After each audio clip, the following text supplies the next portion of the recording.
तो क्या postmortem report में क्या कुछ तथ्य सामने आए? देखिए, पोस्टमार्टम इसका भिवानी में भी हुआ था, यहाँ री पोस्टमार्टम के लिए आई थी।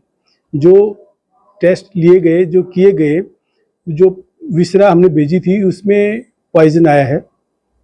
पॉइजन के जो भी टेस्ट टुकड़े भेजे सब में पॉइजन आया है। और जो डाउट क्रिएट किया गया था भाई इसके साथ सेक्सुअल असॉल्ट हुआ हो या कुछ हो, तो उसकी रिपोर्ट आई है। सीमेंट वगैरह कुछ नहीं मिला, कोई ऐसा नहीं मिला। कोई तेजाब चेहरे पे डाला गया हो ऐसा था, वो बाल भेजे गए थे, उसकी रिपोर्ट भी आई है, उसमें भी कोई ऐसा चीज़ नहीं मिली केमिकल इसकी। अच्छा, शरीर पे कुछ चोट के निशान मिले नहीं, चोट के जानवर के जो चोट मार्क्स वगैरह, स्ट्रगल मार्क कुछ नहीं था।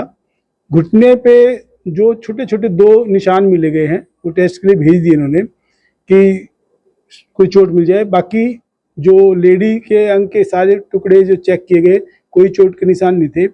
ये जो निशान गर्दन पे थे ये इरेगुलर थे, मतलब जैसे कोई काटेगा कुछ करे तो शार्प आते हैं, तो ये जैसे खा रखे हो ना ऐसे ये निशान आए हुए थे। तो ये माना जा सकता है कि किसी कीड़ों में या किसी जानवर ने एक ग्नेविंग इफेक्ट का जिक्र पोस्टमार्टम रिपोर्ट में आया है। किसी का ग्नेविंग इफेक्ट, जंगली जानवर जो होते हैं वो देखो ऐसा है कि डेड बॉडी पड़ी है जंगल में कहीं पड़ी है, कोई इसको काटे तो वो तो एक पॉसिबिलिटी तो उसमें ज़्यादा वही लिखी गई है कि इरेगुलर है। एक रेगुलर सरफेस से कोई काटेगा ना तो शार्प निशान आते हैं। जो इसकी हड्डियाँ टूटी हुई थी वो भी इरेगुलर थी गर्दन की। मतलब एक होता है जो फोरेंसिक एक्सपर्ट मेरे साथ बैठे थे उन्होंने एक्सप्लेन किया सारा, तो वो चीज़ें इरेगुलर थी। मतलब ऐसा नहीं कि कोई चीज़ से काट दें वो हो जाएगा। जो थ्योरी चल रही है मीडिया में भी चल रहा है, कई जगह चल रहा है कि गला रेत कराता है की गई होगी, वो पॉसिबिलिटीज नहीं, वो नहीं है, इसमें नहीं है। देखो वो जो निशान मिले फोरेंसिक एक्सपर्ट ने बताया है वो ये कहते हैं वहाँ पे कोई भी वाइल्ड एनिमल घूम रहा हो उसने कर लिया हो। अच्छा, जो भिवानी में जो पोस्टमार्टम रिपोर्ट आई और आपके यहाँ जो वो मैच कर रही है, तो देखो जो इंजरी है वही लिखी जाती है, बाकी टुकड़े उन्होंने भेजे थे, कुछ हमने भेज दिए।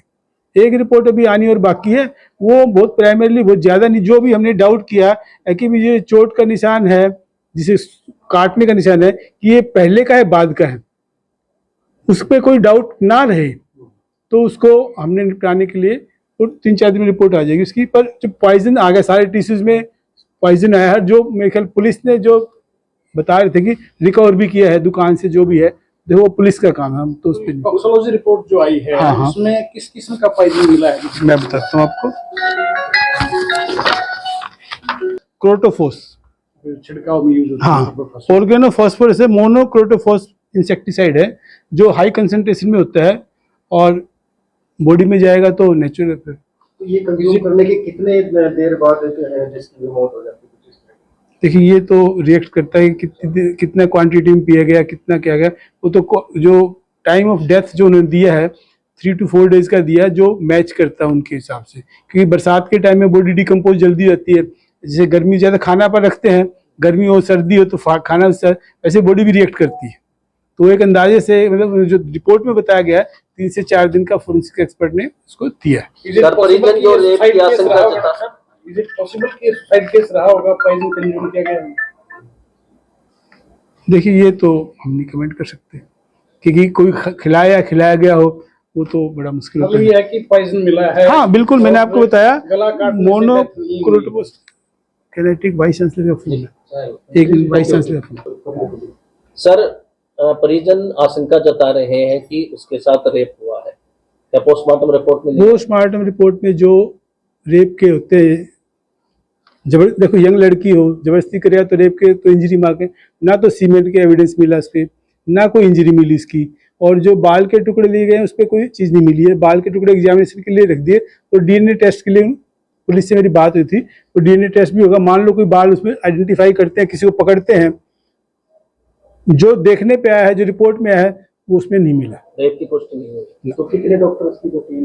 3 डॉक्टर की टीम होती है जो पोस्टमार्टम कर रही होती है।